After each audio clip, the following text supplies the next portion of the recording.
అగ్ని పరీక్షలో చాలా క్యూట్ ఉన్నావు. అదే నేను ఏదైతే ఇప్పుడు ఉన్నావు, ఇప్పుడు క్యూట్గా ఉన్నావు. అంటే అగ్ని పరీక్ష జనాల కోసం మాట్లాడుతున్నాను. నా గురించి అంటే నాకు క్యూట్గా కనబడతారు ఆబ్వియస్లీ.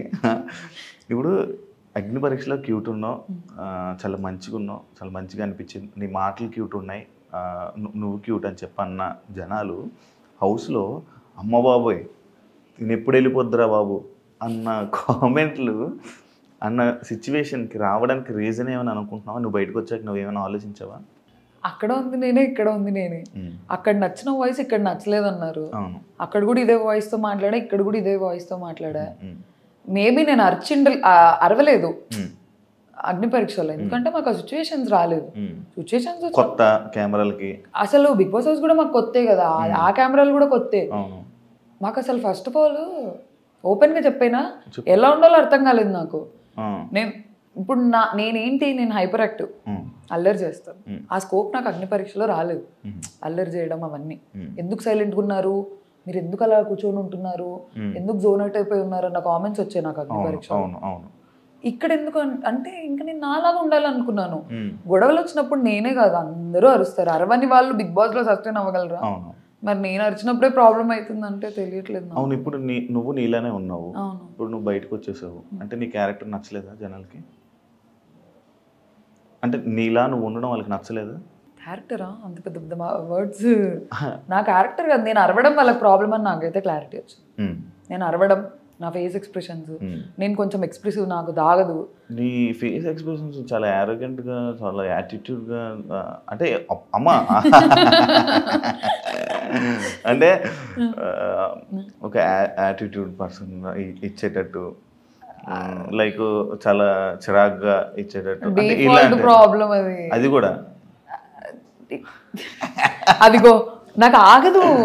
చెప్పు నాకు నిజంగా ఆగదు. నాకు ఇలా వెళ్ళిపోద్ది ఫేస్ ఆటోమేటిక్ గా. మా నాన్న వెళ్ళే ముందు చెప్పాడు నీ ఫేస్ ఎక్స్ప్రెషన్స్ కంట్రోల్ చేసుకొని. నువ్వు నీలా ఉన్నావు, అది ప్రాబ్లమే. నువ్వు నీలా లేకపోయి ఉంటే బాగుండేది. అంటే నేను యాక్ట్ చేయలేను కదా అక్కడ. ఎవరైనా యాక్ట్ చేసే వాళ్ళు ఉన్నారా అలా? ఉన్నారు. ఎవరు? చెప్పను. ఏ వద్దు, నేను చెప్పను. శ్రీజ యాక్ట్ చేస్తుందా? లేదు, శ్రీజ జెన్యున్, చాలా జెన్యున్. మేము అంత జెన్యున్గా ఉన్నాము, అలా మాలాగా మేము ఉన్నాం కాబట్టి మేము అలా అరుస్తున్నాము. మేము కూడా అన్ని లేదు ఓ కెమెరా ఉంది నేను ఇప్పుడు అరవకూడదు అని అంటే నేను ఇంకో 4-5 వారాలు ఉండేదా. శ్రీజ బజర్ శ్రీజ సంచలకులు బజర్ ఇష్యూ నీది సంజనాది కానీ ఇది ఎందుకు అంత పెద్ద ఇష్యూ చేసావని? అంటే లైక్ ఇలా జరిగింది, ఓకే నెక్స్ట్ టైం అని వదిలేచ్చు కదా, ఎందుకు దాన్ని అక్కడ అంత డ్రాగ్ చేసావు అని చెప్పి, ఓన్లీ బికాస్ ఆఫ్ అక్కడ నీకు ఛాన్స్ వచ్చింది, టైం వచ్చింది, నువ్వు మాట్లాడాలి, అక్కడ ఏదో ఒక ఇష్యూ చేయాలని చేసావని చెప్పి కామెంట్. అది మీ కంటెస్టెంట్ ఇచ్చిన కామెంటే, నీకు దానికి ఏం చెప్తావు? అమ్మ బాబోయ్ అస్సలు కాదు. అక్కడ ఏమైందంటే ఫ్యామిలీ లెటర్ అనేసరికి అందరం ఫ్రీజ్ అయిపోయాం. హార్ట్ బీట్ లిటరలీ ఇట్లా వణుకుతున్నాము. అంటే 3 weeks అయ్యింది కదా వెళ్ళి. మీకు అలా ఉంటుంది కానీ మాకు మేము ఎమోషనల్. అయ్యో నాకు తెలియదండి. అవునా? లేదు, ఇప్పుడు ఇమాన్యుల్ కూడా ఏడ్చాడు, అందరూ ఏడుస్తారు. అదే నేను అన్నా ఫ్యామిలీ ఎమోషనల్. అది ఏదో క్యాప్టెన్సీ కంటెండర్ అయి ఉంటే మేము అసలు అంత ఎమోషనల్ అయ్యే వాళ్ళం కాదు. ప్రతి ఒక్కరు ఏడ్చేశారు. ఫ్యామిలీ నుంచి లెటర్ అనేసరికి సంజన గారు ఏడ్చారు, సుమన్ ఏడ్చేశారు, లైన్ గా ఇమాన్యుల్ ఏడ్చారు, తనుజకి ఏడ్చింది. నేను ఏడవాలా వద్దా నాకు అసలు అర్థం కావట్లేదు. ఫ్యామిలీగా ఏం వచ్చింటది, ఏం చేస్తున్నాను, టెన్షన్ వచ్చింది. మీరు సరిగ్గా చూస్తే నేను ఫస్ట్ రౌండ్ లో నేను కదలలేకపోయాను, నేను ఫ్రీజ్ అయిపోయాను. నేను కానీ సెకండ్ రౌండ్ లో అందరం తోసుకుని వెళ్ళదు తెలుసా? ఎలా తోసావు తెలుసా? నేను అది వెళ్ళిపోయింది. అదే ఇటొకరిని ఎగరేస్తున్నాడు. యాక్చువల్లీ సంజన చెయ్య బజర్ మీదకి వెళ్ళలేదు. శ్రీజ ఏం చూసిందో నాకు తెలియదు కానీ సంజన చెయ్యి ఓన్లీ హుడ్ మీద ఉండిపోయింది, చెక్క మీద అలాగ ఆగిపోయింది. బజర్ మీదకి పూర్తిగా వెళ్ళింది చెయ్యి నీదే. అండ్ మోర్ ఓవర్ అక్కడ చెప్పా కదా ఫ్యామిలీ ఎమోషన్. తనుజక్క రౌండ్ అప్పుడు నేను పక్కకి వెళ్ళి ఏడ్చాను. అయ్యా ఛాన్స్ మిస్ అయిపోతుంది. నాకు ఒక ఐడియా ఉండే, పోను పర్సెంటేజ్ పెంచేస్తారు, లాస్ట్ లో ఉన్న వాళ్ళు ఛాన్స్ ఉండదు అని క్లారిటీ నాకు ఉంది. తనుజక దాంట్లో పోయింది. అప్పటికే ఎమోషనల్ అయిపోయి నేను ఏడ్ చేసా, నాకు పానిక్ అటాక్ లాగా అయిపోయింది, అది రాలేదు, ఊపిరాడలేదు నాకు. నాకు అసలు నేను ఫ్యామిలీ గురించి ఎంత ఎమోషనల్గా ఉంటాను నాకు అక్కడికి వెళ్ళిన తర్వాత తెలిసింది. నేను అసలు ఎమోషనల్గా అలా ఉండను, అలుగుతా అన్ని చేస్తా కానీ ఏడ్ చేసి అంత చేయను. ఓహో నా వీకెస్ట్ పాయింట్ నా ఫ్యామిలీ నా ఫ్రెండ్స్ అని అప్పుడు అర్థమైంది నాకు. అవును, స్టార్టింగ్ వెళ్ళంగానే కూడా ఏడ్చావు కదా ఫ్రెండ్స్ కోసం. అసలు అది కూడా కొంచెం ఎందుకు వెళ్ళిన ఒక్క రోజుకి ఎందుకు అంతా ఏడ్చావు దాని మీద కూడా కొంచెం. అప్పుడే యాక్చువల్లీ నీకు నెగిటివిటీ స్టార్ట్ అయ్యింది అక్కడ నుంచి. ఏడవడం నెగిటివిటీ అంటే వెళ్ళిన వెంటనే ఫ్రెండ్స్ అని ఫ్యామిలీ అని అప్పుడే మిస్ అయిపోతున్నానని ఏడవడం. అది నా లైఫ్లో నేను ఎప్పుడు హాస్టల్లో మమ్మీ వాళ్ళకి అలా దూరంగా లేను. హాస్టల్లో లేను, హైదరాబాద్లో ఉన్నాను కానీ ఫోన్ ఉంటుంది కదా. నేను ఎలా ఉంటానంటే ఏదైనా మమ్మీతో మాట్లాడుతుంటా, లేదంటే డాడీతో మాట్లాడుతుంటా, లేదంటే ఫ్రెండ్స్తో మాట్లాడుతుంటా, కంటిన్యూ కాల్స్లో ఉంటా. నాకు నా వరల్డ్ సరౌండ్ అవుతుంటుంది, కాల్స్, ఫ్రెండ్స్ చుట్టూ, ఫ్యామిలీ చుట్టూ. కొంచెం డిపెండెంట్ పర్సన్ని, క్లోజెస్ట్ సర్కిల్ ఉంది నాకు, చాలా ఇంపార్టెంట్ అది. నేను లిటరలీ ఫ్రెండ్ సర్కిల్ అంటున్నాను అందుకే. సర్కిల్, ఆ సర్కిల్ బాయ్ ఫ్రెండ్ ఉన్నాడా? నాకు బాయ్ ఫ్రెండ్ లేడండి. ఎంత బాగుంటారు బాయ్ ఫ్రెండ్ లేకపోవడం ఏంటి? ఏం లేవు అంతే, అలా ఉంటాను. అక్కడికి వెళ్ళిపోయాను. నాకు ఫస్ట్ ఆఫ్ ఆల్ నా లైఫ్లో చేంజ్ నచ్చదు, నేను ఈజీగా అడాప్ట్ చేసుకోలేను చేంజ్ని. అక్కడికి వెళ్ళా, బాస్ హౌస్లోకి వెళ్ళిపోయా అనేది నాకు ఒక షాక్. అగ్ని పరీక్షలు కూడా ఫోన్ లాక్కున్నారని విన్నాను. అవును, మరి అప్పుడు అలవాటు అయింది కదా. నైట్ చేసేవాళ్ళు కదా నాకు, morning to night shoot, mid night 2 అయినా కూడా ఒక అరే తెలుసా ఇట్లా అయింది అని చెప్పి మాట్లాడుకునేదాన్ని. ఒకరు ఉంటారు నాతో మాట్లాడడానికి. ఇక్కడ అలా లేదు, అందరు కొత్త వాళ్ళు, ఎవరు మాట్లాడట్లేదు. శ్రీజ వాళ్ళు మేమందరం ఫ్రెండ్స్, జస్ట్ తెలుసు అంతే. అలా నాకు మనీష్కి ర్యాపో ఉండేది, ఎందుకంటే మేము కొంచెం మాట్లాడేవాళ్ళం అగ్ని పరీక్షలు అంతా. కరెక్ట్ మనీష్ కనిపించిన వెంటనే మనీష్ డాడీ షర్ట్ అని తీశారు. నేను ఆల్రెడీ లో ఉన్నా, మనీష్ నాకు గుర్తు చేశాడు, ఇదిగో మా నాన్న షర్ట్ నేను ఇలా తెచ్చుకున్నా అని. నాకు స్టార్ట్ అయింది, అబ్బా నేనేం తెచ్చుకోలేదు. నా ఫోన్ అలా కాదు, నేను ఏదైనా పని చేస్తూ ఫోన్ మాట్లాడేదాన్ని, సర్దుకుంటున్నా ఫోన్ సడన్గా వెళ్ళిపోయింది, ఫోన్ ఏది అని. ఓ హిట్ అయింది. ఇంకోటి తెలుసా, నేనే ఎక్కువ ఏడ్చా అందరికంటే. రాలేదు ఎడిటింగ్లో. నేను అసలు ఫస్ట్ వీక్లో తనుజక్క కాదు క్రై బేబీ అని నన్ను అంటారు అనుకున్నా, తనుజక్కకి వెళ్ళింది, అదేంటో నాకు తెలీదు. నేనే ఏడ్చా అందరికంటే ఎక్కువ. ప్రతిరోజు నైట్ నేను సంజన గారు కూర్చుంటాము, ఫ్యామిలీ గుర్తొస్తుంది అంటాను. నేను సంజన గారు ఏడుపు తక్కువ, నేను ఇంకా ఫ్యామిలీ ఏడుసేవాళ్ళు, సంజన గారు కన్సోల్ చేసేవాళ్ళు. మేము ఎంత కొట్లాడుకున్నా నైట్ అయితే ఇలా వచ్చేస్తాము. నీ శ్రీజ వల్ల నీ గేమ్ పాడైపోయింది అనేది ఒక టాక్ ఉంది. దానికి నువ్వు చెప్పేది ఎందుకంటే మీ ఇద్దరు, నేను ఒక వీకెండ్ నాగార్జున సార్ మిమ్మల్ని తిడుతుంటే జనాలు ఎంజాయ్ చేశారు, అలా వాగుతూనే అండ్ ఇంకొకటి ఇద్దరు వాయిస్లు గట్టి వాయిస్లే.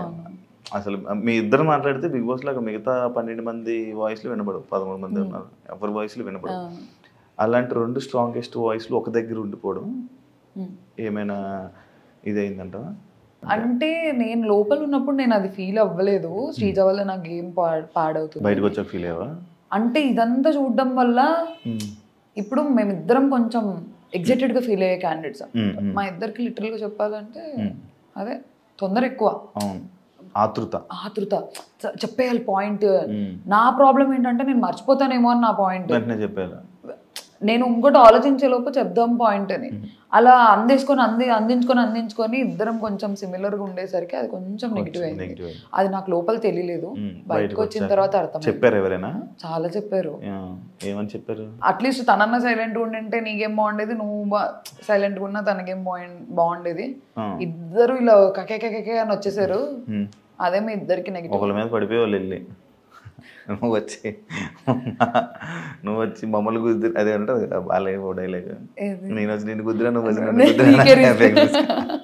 నేను వాళ్ళందరి మీద ఏం పడలేదు, నా దగ్గరకు వచ్చిన వాళ్ళకి అన్ని పాయింట్ అవుట్ చేస్తేనే వస్తుంది అది బాగా.